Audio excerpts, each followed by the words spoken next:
Good morning from the farmer's garden. I'm one of the farmers and I'm heading outside to start setting up for our project for the day.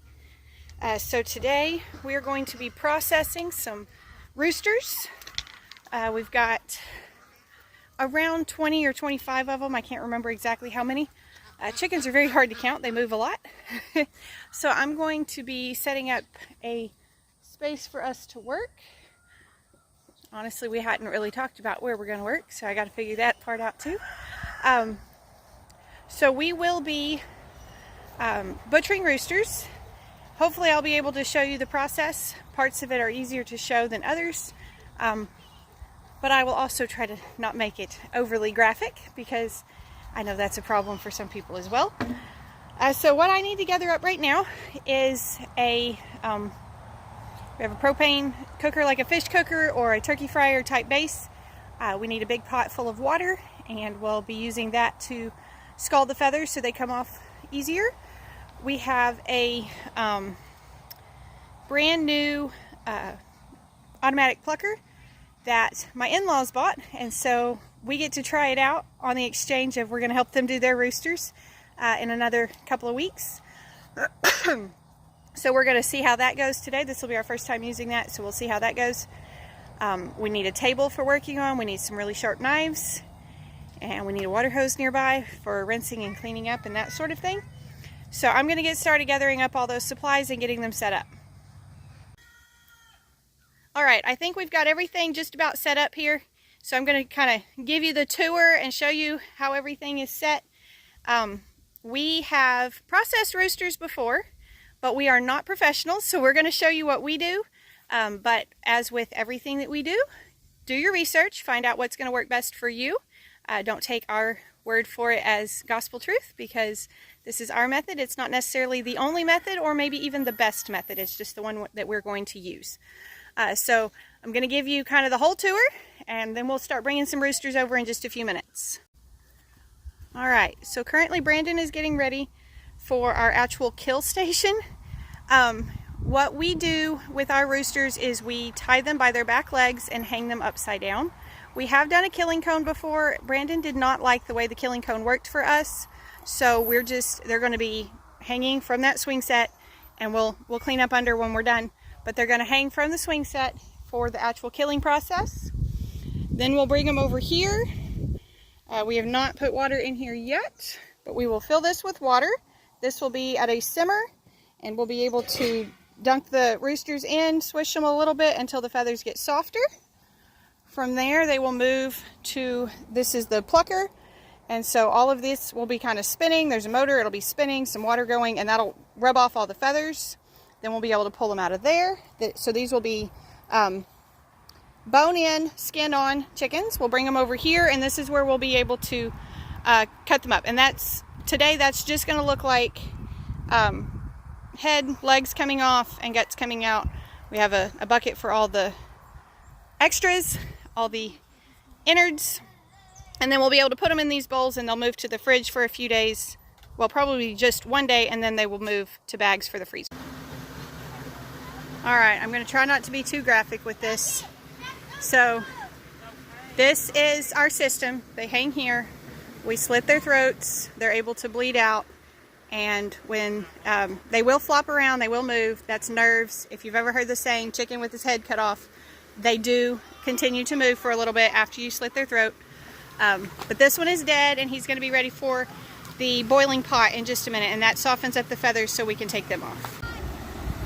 Alright, our hot water is the next step. And take the whole bird and put him in. We are trying to put them in a little bit more upside down because the back and wing feathers are the hard part to get off. Hold on, Kylie. We also are needing to refill our bucket. We're running low on water. So we'll refill before the next batch, and then I won't have to use the stick. But we're soaking them.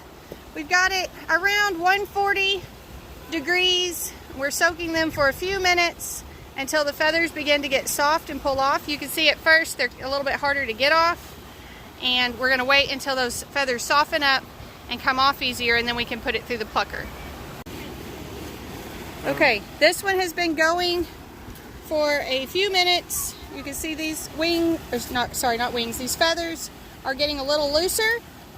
We would like the wing feathers to get looser, but I'm having a little bit of trouble getting it that way with our pot. It's too shallow right now. So we're about to put this one through the plucker and get it clean. All right, so the plucker is spinning. We drop our rooster in. This is just going to spin the rooster around, kind of like a giant washing machine, and that's what's knocking the feathers off of it. You can see the feathers sort of filter out. They come out down here. We've had a bucket under here, but it's getting to where the bucket's filling up too fast. So we're just going to go this way, and then we'll rake up our mess at the end. He's coming clean in there. Again, those wing feathers have been the hardest. We've been having to pluck some of those again at the end. All right, so that's what it looks like after the plucker. Again, some of them are coming cleaner. This one took almost no plucking again at the end. This one's going to take a little bit to finish off these feathers on the wings. We are still learning this process. I told you at the beginning of the video, we're not experts. This is how we're doing it.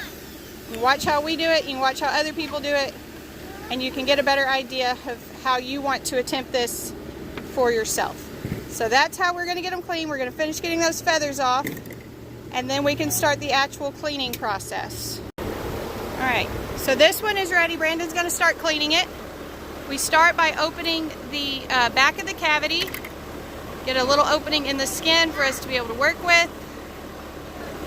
We are going to be selling a few of these. They will be bone-in, skin-on whole chickens, but we're practicing. These first several will be for us since we know we're not going to have them exactly right.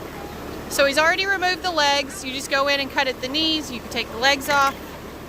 And he's already removed the head. Again, you just finished that slice that you started earlier to remove that.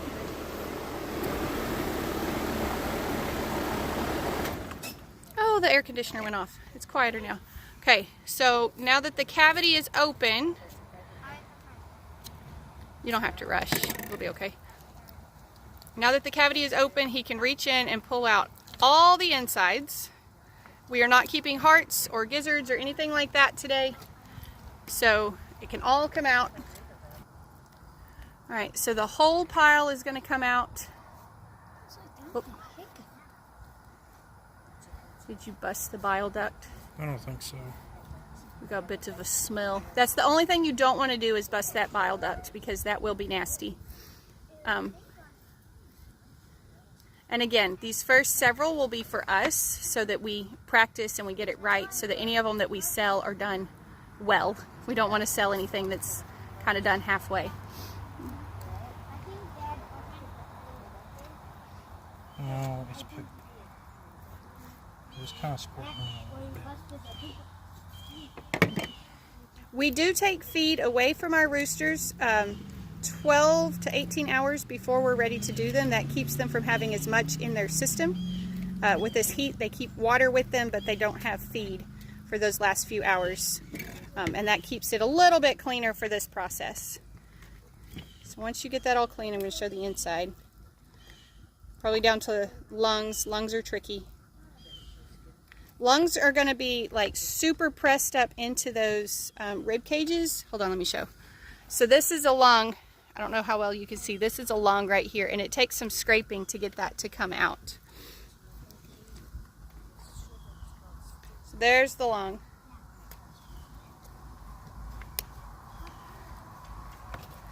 Once we get that clean, you can see that the tail was removed with that gutting process.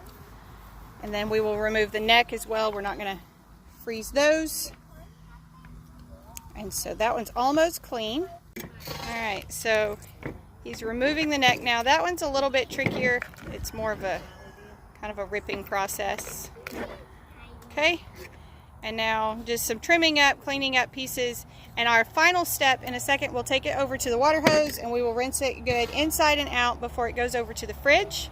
And we will let it rest in the fridge for a few hours before we put it into bags and put it in the freezer. All right, it's almost noon. We have done, we're starting number 13 and 14 on the roosters right now.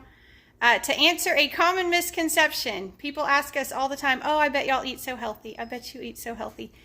And I would like to think that, yes, we eat healthier than the average American, but it's 11:40 and I've been processing roosters all morning. So this is fresh rooster meat in the fridge out there, and we're eating frozen chicken nuggets and fries. So if you think that you have to eat healthy to be a farmer, then apparently we're just doing it wrong, because that's what we do. Our butchering day just took a turn. It is raining, so we've moved into the greenhouse. We did take a break for lunch, and we're back after it now. So we have about, counting these two, there's 11 left to do. So what we're doing is we're going to work on butchering these, and hopefully by then this little shower will be over, although I hate to run off the rain. Yeah. Skeet, what do you think? Pretty cool. Is it pretty cool? How many have you cleaned today? 5 or 6. 5 or 6? You're really starting to get it down now, aren't you? Yes, ma'am. That's awesome. All right, the rain has let up. We're going to start some more. We've got to refill our cage. We've been just taking a little dog pen of roosters over at a time. We have a leg snare. Whoop. The idea is it'll let us catch their ankles, and then we can grab the roosters easier. Whoop. But they are on to us. They know what's up, and they're making this much more difficult. It has to be. Huh? I said that it has to be. Yeah. Gotta chase them in circles. All right, I'm going to see if I can show you this one plucking better than the last one I tried to demonstrate. So the water temperature is really important. We found that about 148 to 150 is where we want to be. And what we're doing is we're kind of swishing them in there and waiting for these wing feathers to get to where they're coming off easily. And at that point, then he's ready to move into the plucker. So plucker has water running, it's already spinning, in goes bird, and oh, he's hung up, Pappy. Pappy is helping today. He's asked to remain anonymous, so.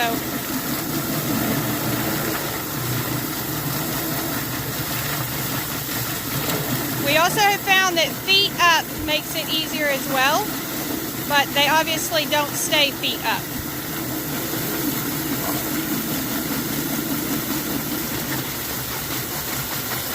You can see it's working better this time than the last one I tried to show you.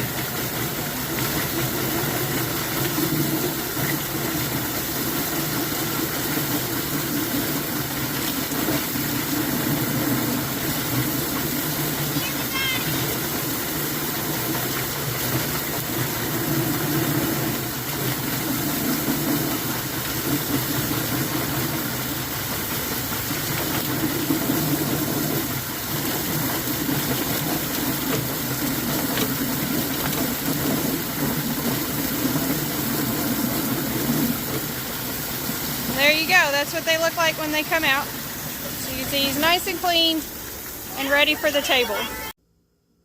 All right, so we are finally done with the processing side. We've been bringing all the chickens and bringing them here. So I'm going to take these inside and start getting them in bags. They've been cooling for a little over an hour now. We'll put them in bags and then we'll get them moved to the freezer. Okay, I just finished packaging everything up. There wasn't really a good way for me to try to balance everything at the same time. These are the bags we use this time. These are the bags we normally sell our peas in. I think they are supposed to be for ice. I think that was the intended plan for them when we ordered them, but we've used them for all sorts of stuff. So we do double bag them. That gives them a little bit more protection in the freezer. I don't think these would be good in the freezer for a year, but we've put them in the freezer for a few months at a time, and they've worked great for this. So that's what we did today. So they're double bagged, and everything is in here marked and dated. And then we just used our kitchen scale and weighed everything. And then that one, it looks like I marked wrong. I need to fix that one. But we've weighed everything, and then we'll go put it out into the freezer out there, and they'll be ready for sale. So that was our process today. Overall, it took 5 or 6 hours. I can't remember for sure what time we started this morning. The first 2 to 4 birds were really a learning curve for us. And then we were able to get our system down with the new plucker and the scalding and all of the things. Then we came in for lunch. And then when we went back out, there was actually like a surprise rain shower. It had gotten windy. We thought it might rain, but the radar wasn't showing anything. So we went back out and ended up having to work in the greenhouse for a little bit. But then we got everything processed. So we did 25 roosters today. And these will be available for sale. Mostly farm pickup. It's kind of a lot for us to try to take them to the market. So we're going to do farm pickup on these. And they're the smallest one that we got was 1.5 pounds. And we just stuck that one in our freezer. The smallest one that we have available for sale, I think, is 1.75. Most of them are 2 to 2.5 pounds. And then we got some up to 3.25 pounds. So I think we're going to do $5 a pound on them. They're not pasture raised. They're not certified organic for sure, but they will be fresher than what you find in the store. They will be tastier. I know the dark meat on these is darker than what you find in the store because our roosters are allowed to move around and scratch and peck and that sort of thing. So anyways, $5 a pound, farm pickup, and it went really smoothly today. So we'll be helping Mama and Pappy. They helped us today, and we'll help them with theirs probably next week. And they've got another 25 to 30 to do. So we will have plenty of chicken for ourselves and some available to sell. Anyways, I hope you learned something today. It's not a glamorous process, but it really wasn't that bad. Skeet really jumped in, and he really learned a lot today. The girls were helpful. It was a good day. So I hope y'all learned something. I hope you enjoyed your visit to the farm. Y'all be sure and tell your friends about us and come back when you can stay longer.